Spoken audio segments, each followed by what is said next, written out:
Morning, everyone. So I'm not a great speaker because I'm from an industry, right? As Dr. Ashok said, I'll try to do my job best. But thank you, Academy, for giving me an opportunity, giving me an opportunity to my organization to represent on this great forum. To me, this forum is very important. To me, education institutes across the globe are the pillar for growth of a nation and growth of an organization. That's my core belief.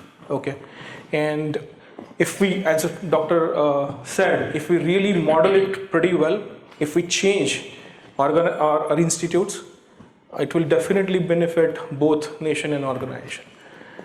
So what I'll do is I'll play a video and then I'll take some inputs from that video. I'm not going to play the rest of the slides, but I'm going to give the message from that video. That is very important. I think doctor covered most important aspect of it. It is a behavioral change that is going to drive the growth rather than the actual technology, because technology changing very fast. And if you train today on a technology which is needed, after 2 years, there will be change in the technology.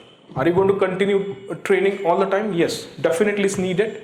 But adaptability and thinking sense and learning ability is going to define how this entire process or how organizations are shaping. So let me play that video and then we'll talk about it.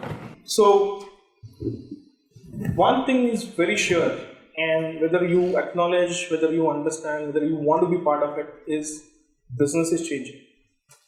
And as business changes, all the components associated with business changes, right? The pace, business is changing all the time. If you look at the various eras, business was changing. Well, maybe in 90s we used to call, there is a decade of, it takes a decade to change the business. It takes a decade to change the companies.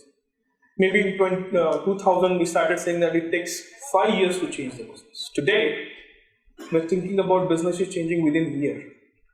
So look at it, within the last 30 years or so, the way business models are changing, the way business are changing is in a very tremendous pace. I remember in 1997, when I was working with Satyam, my CEO told this, there was a meeting and he was addressing the meeting and he put a slide and he put a Sony on a slide and said, what would be the competition for Sony in 10 years? And of course, the standard answers came from the audience that it's going to be Panasonic, it's going to be Philips, it's going to be XYZ. And he said, no, the competition for Sony is going to be from a technology companies like Microsoft, like Apples of the world. That is true. Today, all these so-called music companies or music enabler companies, Sony's, Philips of the world, and if you compare with Apple, iPods or whatever music that you listen to using whatever devices, look at the change. Today, look at the big automotives, where their investments are going through. Their investments are going through autonomous cars. Again, technology, right? Look at the banking sector, which is again core sector. How many times now you need to go and physically visit the bank? How this has happened? And this will happen pretty rapidly. I remember one of my aunt used to live in US, and when we were growing up, calling her was a pain. We used to go to global post office, do whatever, that time ISD was not there, book a call, and after maybe 5 hours you get your number and you can have a call for 3 minutes, and it used to cost a lot. Today, I can see her whenever I want, whenever she's available. That's what the pace, that's what we're talking about. Now coming back to what is the expectation that industry is having from the students or from the colleges? Very simple. As Professor said, we know that you're not going to be perfect, or you're not going to give me the so-called output in terms of a technology on a day one. But at the same time, what I want from you is that basic knowledge that you get from throughout your education, plus ability to learn, ability to absorb, ability to change. If you can work on these 3 aspects, using various methodologies, there are standard methodologies available. Design thinking is one of them, and we embark on a journey, Professor, for your knowledge on the design thinking in our accounts. That will tell you, basically we need those capabilities in a student. If the person is ready to adapt, if the person is ready to change, because that is the most difficult aspect in a life to change, right? How many of us are ready to adapt? How many of us ready to change in a day-to-day situation? Think about when you are going from home to office. If I want to change my route, I will think twice because it's a change is involved.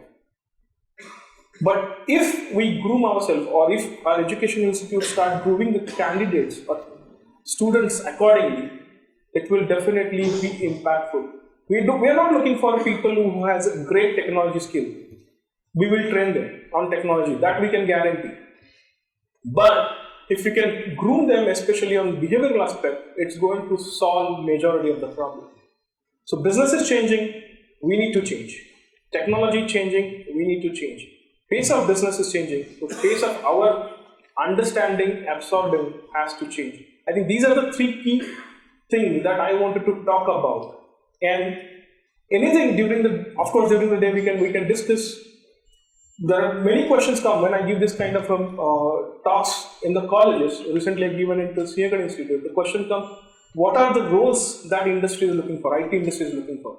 Believe me, I can tell you the roles, and those are standard ones. They're looking for full stack developer, they're looking for product engineer, they're looking for SRE concept is coming up, who is the person who can give end-to-end services and so on and so forth. But for me, the message is very simple. Technology, it's an objective thing, it's a defined. Behavioral is subjective thing, which is where we need to work upon in collaboration with institutes and industry. Then only you will see the impact of it. That's the only message I wanted to give. Thank you once again for giving me an opportunity. Thank you, Doctor, for sharing this.